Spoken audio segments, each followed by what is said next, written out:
Hi everybody, my name's Avril and I've written some stories about a wolf and a cat. And today I'm going to tell you a story that has a baby dragon in it. It's called The Wolf and the Baby Dragon.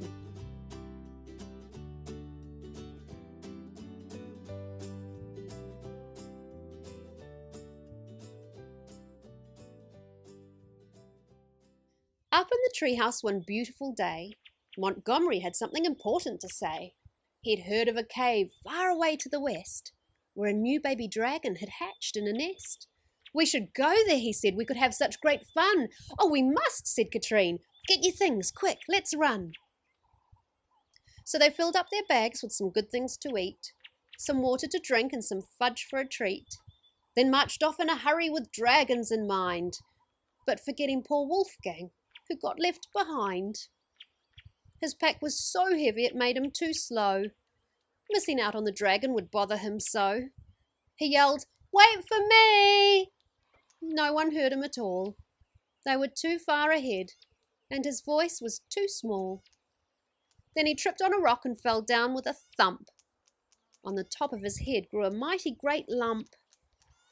He had worries he couldn't stop thinking about, that he'd packed in his bag and wouldn't let out. He'd always found worries too hard to let go, and he kept them a secret. His friends didn't know. He'd never had worries so heavy before, which is why he just couldn't go on anymore. So he lay on the ground under one big dark cloud. Then something quite small called his name out quite loud. "Wolfgang," said Spider from high in the tree, "I know of your secret. It's safe here with me. We all have our worries, some big and some small. But too many worries are no good at all. I can see you're unhappy, it's easy to tell. Take a rest for a while with this magical spell. Stars in the night gather near. Fairies fly and meet us here. As we close our eyes and count to 10, breathe in and out and in again. Wiggle your toes, now make a smile. Be very still and think a while. Who do you love and who loves you? What's your favourite thing to do? Where is the best place you've ever been? What's the most magical thing you've seen? Now stir all these things around in your cup and like a hot chocolate, drink them all up."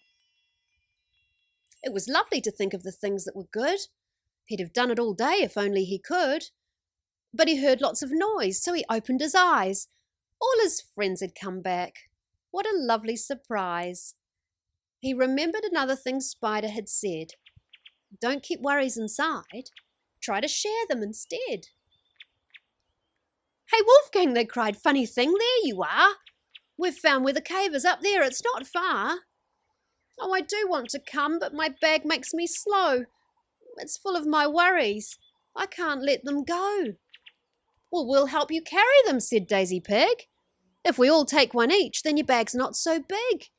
You might have some worries that we've all had too. If you share them with us, we might know what to do."